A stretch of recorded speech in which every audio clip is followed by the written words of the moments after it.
Hello student, welcome to my class. Today I am going to take class 10 civics. The name of the book is Democratic Politics. It is chapter 1 and the name of the chapter is Power Sharing. So let's start. जैसा कि आप जानते हैं democracy में किसी भी एक organ को पावर देना सही नहीं होता।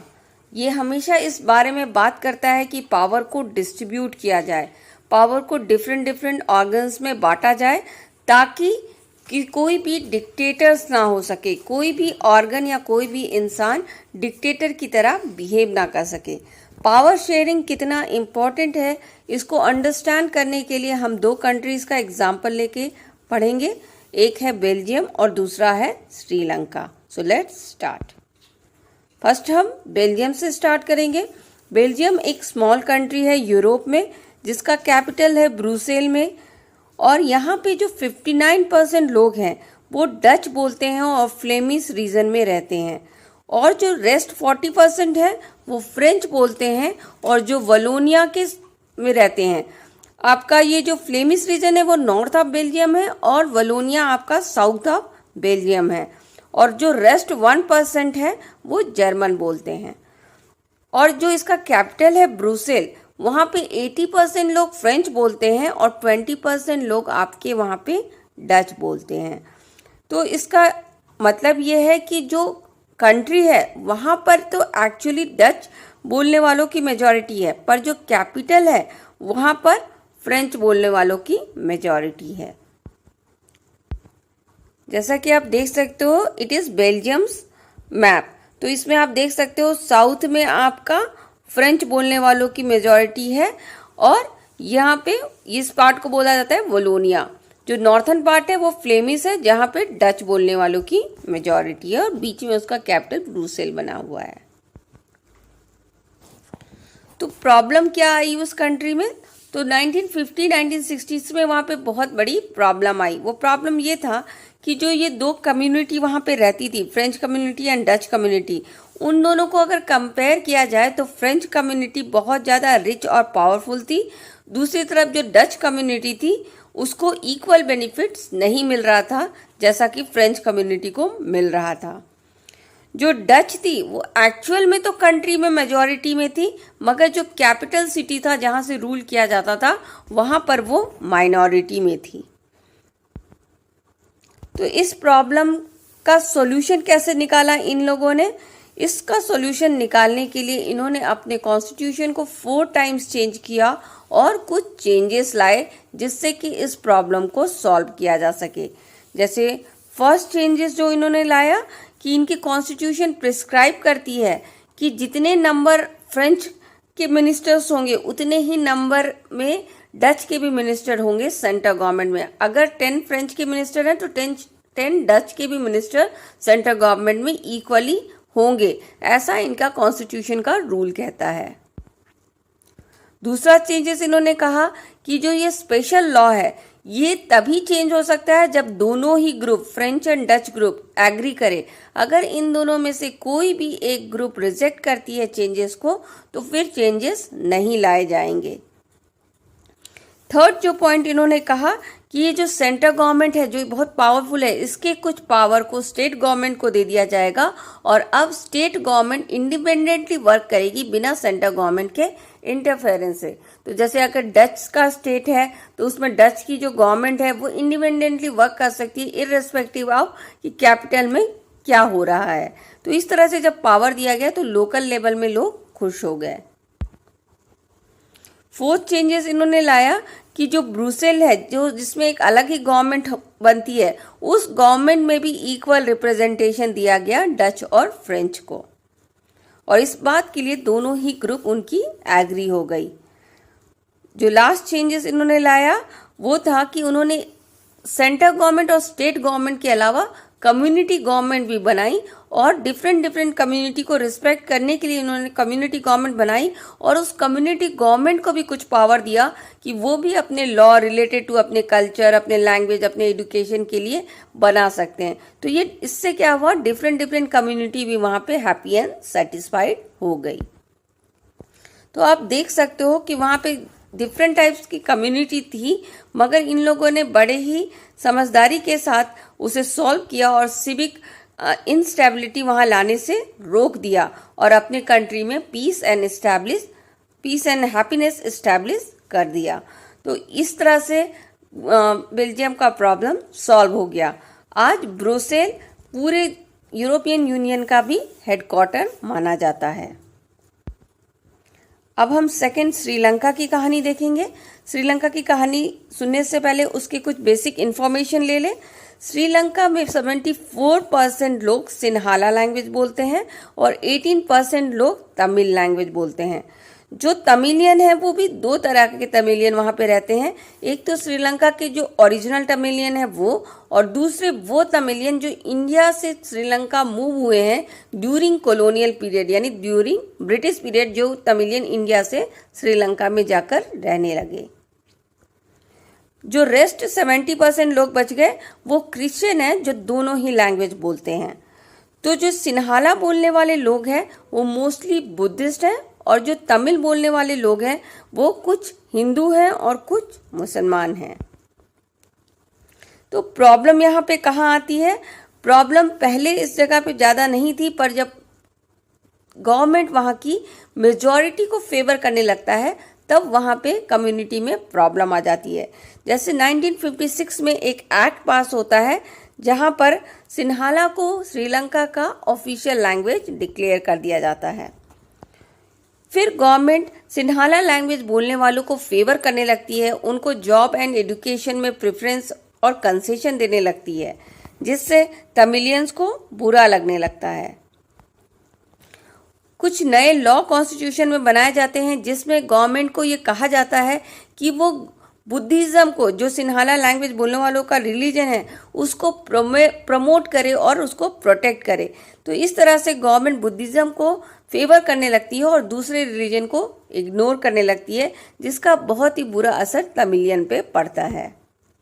तो क्या क्या इम्पैक्ट पड़ता है, क्या क्या रिजल्ट होता है उनके इस चेंजेस का तमिलियन पर? तो तमिलियन को बहुत ही बुरा लगने लगता है। उन्हें ऐसा लगने लगता है कि गवर्नमेंट उनके बारे में सोचना बंद कर दी है और वो एलिनिएटेड फील करने लगते हैं, यानी कि अपने ही लैंड में एलियन की तरह और अजनबी की तरह महसूस करने लगते हैं।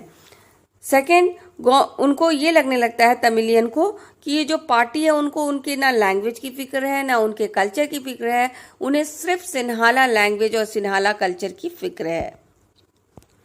इसीलिए वो गवर्नमेंट पे गुस्सा होते हैं और वो कहते हैं कि गवर्नमेंट और कॉन्स्टिट्यूशन दोनों मिल करके उन्हें जो बेसिक राइट होता है, राइट टू इक्वालिटी, वो देने से मना कर रहा है। और इस तरह से जब वो महसूस करते हैं जो अच्छा खासा रिलेशनशिप था उनके कम्युनिटी में, उस कंट्री में, वो टूट जाता है और तमिलियन गुस्सा हो जाते हैं। तमिलियन के गुस्सा होने का रिएक्शन उनको उस कंट्री को फेस करना पड़ता है। इसके क्या क्या रिजल्ट है वो हम देखेंगे। इसके बाद तमिलियन अपनी खुद की एक पार्टी बना लेते हैं और इक्वालिटी डिमांड करने लगते हैं। वो तरह तरह की डिमांड गवर्नमेंट के पास रखते हैं, जैसे वो कहते हैं कि उन्हें भी इक्वल ट्रीटमेंट चाहिए जॉब एंड एजुकेशन में, और उनके तमिल को भी वहाँ का ऑफिशियल लैंग्वेज बनाया जाए। मगर गवर्नमेंट उनकी बातें सुनने से मना कर देती है और उनकी इक्वालिटी एंड ऑटोनॉमी के डिमांड को रिजेक्ट करते हुए उनको डोमिनेट करने की डोमिनेशन पॉलिसी चलाने लगती है, उनको दबाने की कोशिश करने लगती है। इससे क्या होता है, तमिलियन और गुस्सा हो जाते हैं और वो तमिल एलम नाम से अपनी separate country northern and eastern part of Sri Lanka में डिमांड करने लगते हैं। तब वहाँ पे सिविल वॉर हो जाता है और वहाँ की दोनों कम्युनिटी आपस में बुरी तरह से लड़ने लगती है। थाउजेंड्स ऑफ पीपल की जान इस सिविल वॉर में अब तक जा चुकी है और कई लोग उस कंट्री को छोड़ करके जाने के लिए मजबूर हो चुके हैं। सिविल वॉर्स के कारण काफ़ी बड़ा सेटबैक आता है उनके socio economic and cultural life में। तो इन दोनों ही स्टोरी को पढ़ करके, बेल्जियम की और श्रीलंका की स्टोरी को पढ़ करके हमें ये पता चलता है कि हालांकि दोनों ही कंट्री डेमोक्रेटिक है और दोनों ही कंट्री में डिफरेंट डिफरेंट कम्युनिटी ग्रुप के लोग रहते हैं, मगर आपने देखा कि श्रीलंका में एक तरफ सिविल वॉर हुआ पर बेल्जियम में एक छोटी सी फाइट भी नहीं हुई। इसका रीज़न ये है कि बेल्जियम ने पावर शेयरिंग के लिए यस कहा और श्रीलंका ने पावर शेयरिंग करने से बिल्कुल मना कर दिया। तो इससे हमें ये पता चलता है कि पावर शेयरिंग डेमोक्रेटिक को सक्सेसफुल और पीसफुल बनाने के लिए बहुत ज़रूरी है। क्या रीज़न है कि हमें पावर शेयरिंग करना चाहिए? इसके दो रीज़न है। एक प्रूडेंशियल रीज़न है ताकि हम पीस एंड स्टेबिलिटी को स्टैब्लिश कर सके, जो डिफरेंट कॉन्फ्लिक्ट मतभेद होती है आपस में उसको प्यार से सॉल्व कर सके। तो इसके लिए हमें पावर शेयरिंग करना बहुत ज़रूरी है और ये बिल्कुल क्लियर है। आप जब बेल्जियम और श्रीलंका की कहानी पढ़ते हो इससे बिल्कुल क्लियर है कि पावर शेयरिंग कितना इम्पॉर्टेंट है। मॉरल रीज़न इसका ये है कि जो डेमोक्रेसी है वो, अगर आप डेमोक्रेटिक कंट्री है तो डेमोक्रेसी खुद कहती है कि पावर को मैक्सिमम लेवल पे शेयर किया जाए, जितना हो सके पावर को डिवाइड किया जाए ताकि कोई एक अथॉरिटेरियन ना बन जाए, कोई एक डिक्टेटर की तरह बिहेव ना कर सके, ना वो ऑर्गन हो कोई और ना वो कोई ह्यूमन हो, तो किसी को भी अथॉरिटी ओवर ना मिले। इसके लिए पावर शेयरिंग करना बहुत ज़रूरी है। इसके लिए खुद डेमोक्रेसी इसको इनकरेज करती है। तो जब पावर शेयरिंग करना बहुत ज़रूरी है तो लेट्स सी कि कितने तरीके से पावर शेयर किया जा सकता है। तो फर्स्ट है हॉरिजेंटल पावर शेयरिंग। तो हॉरिजेंटल पावर शेयरिंग में क्या होता है, गवर्नमेंट अपने डिफरेंट डिपार्टमेंट को different power and different function दे देती है। तो वो अपने अपने पावर और अपने अपने फंक्शन को डिफरेंट डिपार्टमेंट उसको एक्सरसाइज करती है। इससे क्या होता है, सब डिपार्टमेंट एकदम एक बराबर के पावरफुल हो जाते हैं और एक दूसरे को चेक करते रहते हैं कि कोई गलत ना हो जाए। तो इसका एक एग्जांपल हो सकता है कि जो डिफरेंट ऑर्गन्स होते हैं गवर्नमेंट के, जैसे एग्जीक्यूटिव, लेजिस्लेटिव, जुडिशरी, इनमें भी आप देखोगे कि हॉरिजॉन्टल पावर डिवाइड होता है। गवर्नमेंट के पावर इसमें इक्वली डिवाइड हो जाते हैं। तो ये देखिए, आप डायग्रामेटिक तरीके से देख सकते हैं कि किस तरह से हॉरिजॉन्टल डिस्ट्रीब्यूशन ऑफ पावर किया गया है। दूसरे तरीके से जो हम पावर शेयरिंग कर सकते हैं वो है वर्टिकल डिस्ट्रीब्यूशन ऑफ पावर। इसको आप फेडरल डिवीजन ऑफ पावर भी कह सकते हैं, क्योंकि ये फेडरल गवर्नमेंट की तरह, जैसे फेडरल गवर्नमेंट में डिफरेंट लेवल ऑफ गवर्नमेंट होता है, इसी तरह से यहाँ पे भी डिफरेंट लेवल ऑफ गवर्नमेंट होता है और उन डिफरेंट लेवल ऑफ गवर्नमेंट को डिफरेंट पावर एंड फंक्शन दिए जाते हैं। तो यहाँ पे आपका सेंट्रल गवर्नमेंट भी होगा, साथ में स्टेट गवर्नमेंट भी हो सकता है और लोकल गवर्नमेंट भी कहीं कहीं देखने को मिल जाएगी, जहाँ पे लोकल गवर्नमेंट स्टेट गवर्नमेंट के अंदर और स्टेट गवर्नमेंट सेंट्रल गवर्नमेंट के अंदर हो जाएगा। तो इस तरह से आप वर्टिकल डिस्ट्रीब्यूशन ऑफ पावर कर सकते हो। जैसा you can see it in the diagram, ये वर्टिकल डिस्ट्रीब्यूशन ऑफ पावर है। सबसे ऊपर यूनियन एंड सेंट्रल गवर्नमेंट है, जिसके अंदर स्टेट गवर्नमेंट है और जिसके अंदर म्यूनिसिपैलिटी एंड पंचायत यानी कि लोकल गवर्नमेंट है। तो इस तरह से जब तीनों गवर्नमेंट रहती है, तीनों को अपना अपना पावर और अपना अपना फंक्शन करने के लिए दिया जाता है।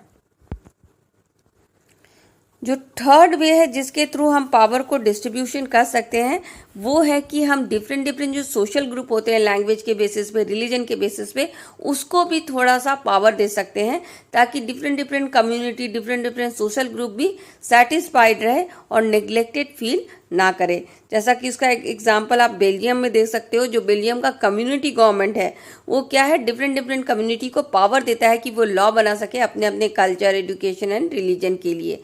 तो इसी तरह से जो कास्ट बेसिस पे पावर डिवीजन है वो आप इंडिया में भी देख सकते हो। इंडिया में जो कास्ट बेसिस पे पावर दिया गया है वो है रिजर्वेशन, जहाँ पे जो लोअर कास्ट है, जिनको बहुत अच्छा स्टेटस सोसाइटी में नहीं मिलता, उनको अच्छा स्टेटस देने के लिए, उनको नेग्लेक्टेड ना फील हो, इसके लिए गवर्नमेंट ने रिजर्वेशन का पॉलिसी अपनाया ताकि उनको भी थोड़ा सा जॉब एंड एजुकेशन में कंसेशन मिल सके और वो भी अपने आप को बराबर का समझ सके। फोर्थ वे जो आप पावर शेयरिंग कर सकते हो वो पॉलिटिक्स में होता है। जैसे पॉलिटिक्स में बहुत सारे प्रेशर ग्रुप्स होते हैं, बहुत सारे पब्लिक मूवमेंट्स होते हैं, जिसके बारे में आप आगे के चैप्टर में पढ़ोगे, और वेरियस पॉलिटिकल पार्टी होती है। तो ये जब different pressure group, public movement और वेरियस पॉलिटिकल पार्टी होती है, ये भी पावर शेयरिंग करती है। स्पेशली डायरेक्टली पावर शेयरिंग तब होती है जब कोलिशन गवर्नमेंट बनता है। तो जैसे कि आप देखोगे बीजेपी एंड लोकल गवर्नमेंट मिलकर के लोकल एरिया में गवर्नमेंट बना दिया, या सेंट्रल लेवल पे भी कई बार कोलिशन गवर्नमेंट बन चुका है। तो जब सेंट्रल गवर्नमेंट बनती है तो जो डिफरेंट पार्टीज होती है, डिफरेंट आइडियोलॉजी की होती हैं, तो वो मिल करके पावर शेयर करती हैं। जो ये प्रेशर ग्रुप है और पब्लिक मूवमेंट्स होते हैं वो डायरेक्टली तो पावर शेयर नहीं करते हैं, पर इनडायरेक्टली पावर शेयरिंग करते हैं, क्योंकि वो जो पॉलिटिकल पार्टीज होती हैं, जो पावर पे होती हैं, उनको वो इन्फ्लुएंस करती हैं कि किस तरह से उनको डिसीजन को चेंज करना या उनके डिसीजन को इन्फ्लुएंस करना, नए लॉ बनाने में वो काफ़ी हद तक उन पर इन्फ्लुएंस डालती है। तो ये वेरियस वे है जिसके थ्रू आप पावर शेयरिंग कर सकते हो और अपने डेमोक्रेसी को पीसफुल एंड स्टेबल बनाया जा सकता है।